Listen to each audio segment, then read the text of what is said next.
5 minute ಸೀರೀಸ್ಗೆ ಮತ್ತೊಮ್ಮೆ ಸ್ವಾಗತ. ಇವತ್ತು ಟಾಪಿಕ್ ನಂಬರ್ 12 ನೋಡೋಣ. ಟಾಪಿಕ್ ನಂಬರ್ 12 ಏನು ಹೇಳುತ್ತೆ? 76ನೇಯ ಸ್ವಾತಂತ್ರ್ಯ ದಿನಾಚರಣೆ ಆಚರಿಸಿಕೊಂಡ ಶ್ರೀಲಂಕಾ. ಭಾರತ ದೇಶ ಅಲ್ಲ, ಶ್ರೀಲಂಕಾ. ಹಾಗಾದರೆ ಶ್ರೀಲಂಕಾ ಯಾವಾಗ ಸ್ವಾತಂತ್ರ್ಯ ಆಗಿತ್ತು?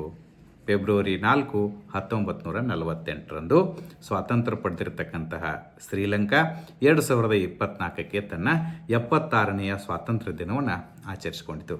ಇದೆಲ್ಲ ನಿಮಗೆ ನೇರವಾಗಿ ಪ್ರಶ್ನೆಗಳು ಬರ್ತವೆ. ಇಂಟರ್ನ್ಯಾಷನಲ್ ಇವೆಂಟ್ ಆಗಿರೋದ್ರಿಂದ ತಿಳ್ಕೋಬೇಕು. ಥೀಮ್ ಏನಾಗಿತ್ತಪ್ಪ ಇದ್ರದ್ದು? ಓಕೆ, ಇದ್ರ ಥೀಮ್ ಏನಾಗಿತ್ತು ಅದನ್ನು ಹೇಳಬೇಕು, ಭಾಳ ಇಂಪಾರ್ಟೆಂಟ್.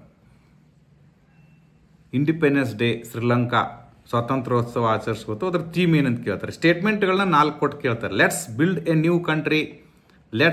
New country. ಜೊತೆಗೆ ಶ್ರೀಲಂಕಾ ಬಗ್ಗೆ ನಾವು ಬೇಸಿಕ್ ಮಾಹಿತಿ ತಿಳ್ಕೋಬೇಕು. ಶ್ರೀಲಂಕಾದ ಗಡಿ ದೇಶಗಳು ಯಾವುದು? ಭಾರತ ಇದೆ, ಮಾಲ್ಡೀವ್ಸ್ ಇದೆ. ಇವುಗಳೊಂದಿಗೆ ಸಮುದ್ರ ಗಡಿಯನ್ನು ಹೊಂದಿದೆ, ಭೂಗಡಿಯನ್ನು ಹೊಂದಿಲ್ಲ. ಏಕೆಂದರೆ ಶ್ರೀಲಂಕಾ ಒಂದೇನು ದ್ವೀಪ ರಾಷ್ಟ್ರ, ನಿಮಗೆಲ್ಲ ಗೊತ್ತಿದೆ.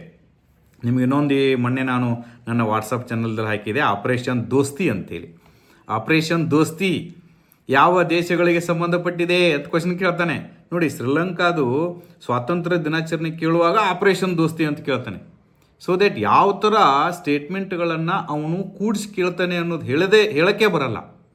ಅದಕ್ಕೆ ಆಪರೇಷನ್ ದೋಸ್ತಿ ಅಂತಕ್ಕಂಥದ್ದು 3 ದೇಶಗಳ ನಡುವೆ ನಡೀತಿರ್ತಕ್ಕಂತಹ ಒಂದು ಅಭ್ಯಾಸ. ಅದು ಭಾರತ, ಮಾಲ್ಡೀವ್ಸ್ ಮತ್ತು ಶ್ರೀಲಂಕಾ.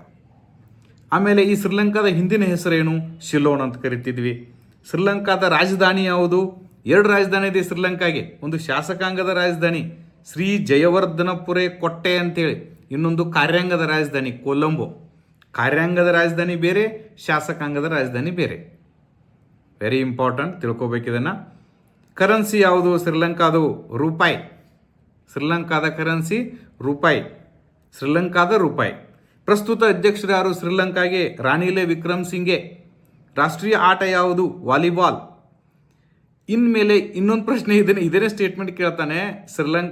ಶ್ರೀಲಂಕಾದ ಸ್ವಾತಂತ್ರ್ಯೋತ್ಸವ ಕುರಿತು ಈ ಕೆಳಗಿನ ಹೇಳಿಕೆಯನ್ನು ಗಮನಿಸಿ ಸರಿಯಾಗಿದ್ದನ್ನು ಆಯ್ಕೆ ಮಾಡಿ ಅಂತೇಳಿ ಇಂಥವೆಲ್ಲ ಸ್ಟೇಟ್ಮೆಂಟ್ ಕೇಳ್ತಾನೆ. ಶ್ರೀಲಂಕಾದ ಸ್ವಾತಂತ್ರ್ಯ ದಿನದಂದು ಭಾರತದ ಈ ಕೆಳಗಿನ ಯಾವ ಸಬ್ಮೆರಿನ್ ಅಲ್ಲಿ ಹೋಗಿತ್ತು ಅಂತ ಕೇಳ್ತಾರೆ. INS ಕರಂಜಾ ಅಲ್ಲಿ ಏನಾಗಿತ್ತು? ಇದು ಅದರ ಸ್ವಾತಂತ್ರ್ಯ ದಿನದ ನೆನಪಿಗಾಗಿ ನಾವು ಭಾರತದಿಂದ INS ಕರಂಜಾವನ್ನು ಕಳಿಸ್ಕೊಟ್ಟಿದ್ದೀವಿ. ಯಾಕೆ ಕಳಿಸ್ಕೊಟ್ಟಿದ್ದೀವಿ ಅಂದರೆ ಭಾರತ ಮತ್ತು ಶ್ರೀಲಂಕಾದ ಸಾಗರ ಸಂಬಂಧವನ್ನು ಬಲಪಡಿಸುವ ಒಂದು ಏನದು ಗುರುತು. ಅದಕ್ಕೆ ನಾವು ಅದನ್ನ ಕಳಿಸ್ಕೊಟ್ಟಿದ್ದೀವಿ. INS ಕರಂಜಾ 67.5 ಮೀಟರ್ ಉದ್ದದ ಕಲ್ವರಿ ದರ್ಜೆಯ ಸಬ್ಮರೀನ್ ಆಗಿದೆ. ಹಾಗಾದರೆ ಈಗ ನಿಮಗೆ ಕಮೆಂಟ್ ಮಾಡೋದಕ್ಕೆ ಕ್ವಶನ್ ಕೇಳಲ್ಲ, ಇಮ್ಮಿಡಿಯೇಟ್ಲಿ ಕಮೆಂಟ್ ಮಾಡಬೇಕು. ಯಾಕೆ ಕಮೆಂಟ್ ಮಾಡೋಕ್ಕೆ ಹೇಳ್ತೀನಿ ಅಂದರೆ, ನಾನು ಒಂದ್ಸರಿ ನೀವು ಕಮೆಂಟ್ ಬಾಕ್ಸ್ದಲ್ಲಿ ಕಮೆಂಟ್ ಮಾಡಿದರೆ ದಟ್ ಈಸ್ ಪರ್ಮನೆಂಟ್ ಮೆಮೊರಿ. ಮತ್ತು ಉಳಿದವ್ರ ಕಮೆಂಟನ್ನು ಓದಬೇಕು. ಎಷ್ಟೋ ಜನ ವಿದ್ಯಾರ್ಥಿಗಳು ನಾನು ಕೇಳಿದ ಪ್ರಶ್ನೆಗೆ ಮತ್ತೆ ಹಲವಾರು ಸಂಶೋಧನೆ ಮಾಡಿ ಮತ್ತೆ ಅದಕ್ಕೆ ಸಂಬಂಧಪಟ್ಟಿರ್ತಕ್ಕಂಥ ಮಾಹಿತಿಯನ್ನು ಹಾಕ್ತಾ ಇದ್ದಾರೆ. ಡೇ ಬೈ ಡೇ ಏನಾಗ್ತಾ ಇದೆ, ಕಮೆಂಟ್ ಸೆಕ್ಷನ್ ಭಾಳ ಸ್ಟ್ರಾಂಗ್ ಆಗ್ತಾ ಇದೆ. ನೀವು ಕೂಡ ಪಾಲ್ಗೊಳ್ಳಿ. ಇದಕ್ಕೇನು ₹1 ಇಲ್ಲಲ್ಲ, ಫ್ರೀಯಾಗಿ ಯಾವುದೇ ವಿಡಿಯೋ ನೀಡಿ ನೀವು ಕಮೆಂಟ್ ಮಾಡೋದಕ್ಕಿಂತ ಒಳ್ಳೆಯ ಜ್ಞಾನದ ವಿಡಿಯೋವನ್ನು ಕಮೆಂಟ್ ಮಾಡೋದ್ರಿಂದ ಟೈಪ್ ಮಾಡೋದ್ರಿಂದ ಅದು ಆಟೋಮೆಟಿಕ್ಕಾಗಿ ಮೆಮೊರಿ ಪವರ್ ಇಂಪ್ರೂವ್ ಆಗುತ್ತೆ. ಕ್ವಶನ್ ಕೇಳಲ್ಲ. ಭಾರತ ದೇಶದ ಗಣರಾಜ್ಯೋತ್ಸವ 2024 ಆಯ್ತಲ್ಲ, ಅದರ ಥೀಮ್ ಏನು ಅಂತ ಬರಿಬೇಕು. ನೀವು ಯಾವುದು ಪರೀಕ್ಷೆ ಅಥವಾ ಯಾವುದು ಮ್ಯಾಗ್ಝಿನ್ದಲ್ಲಿ ಓದಿರೋ ಇಲ್ಲೋ ಗೊತ್ತಿಲ್ಲ. ನಾನು ಅದನ್ನು ಇವತ್ತು ಒಂದು ಇಂಗ್ಲೀಷ್ ಮ್ಯಾಗ್ಝಿನ್ದಲ್ಲಿ ಇವತ್ತೇ ಓದಿದೆ. ಸೊ ದ್ಯಾಟ್ ಇದನ್ನು ಕಮೆಂಟ್ ಮಾಡಿ. ಭಾರತದ ಗಣರಾಜ್ಯೋತ್ಸವ 2024ರ ಥೀಮ್ ಏನಾಗಿತ್ತು ಅಂತೇಳಿ ಕಮೆಂಟ್ ಮಾಡಿ.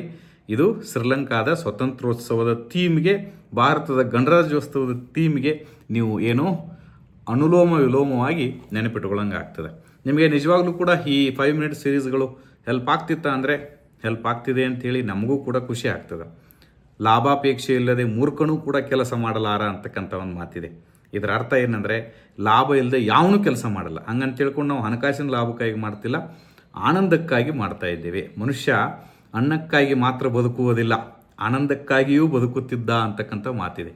ನೀವು ಕಮೆಂಟ್ ಮಾಡಿದರೆ, ನೀವು ನಮಗೆ ಏನೋ ಜಾಸ್ತಿ ಜನ ಇವನ್ ಲೈಕ್ ಮಾಡಿದರೂ ಕೂಡ ನಮ್ಮ ಹ್ಯಾಪಿನೆಸ್ ಜಾಸ್ತಿಯಾಗಿ ಇನ್ನೂ ಹೆಚ್ಚಿನ ಕ್ಲಾಸ್ಗಳನ್ನ ತೆಗೆದುಕೊಳ್ಳಬೇಕಂತಕ್ಕಂಥದ್ದು it is a human tendency. Okay, ಚೆನ್ನಾಗಿ ಓದಿ, ಪ್ರಿಪೇರ್ ಮಾಡಿ, ಉತ್ತರವನ್ನು ಕಮೆಂಟ್ ಮಾಡಿ. Thank you.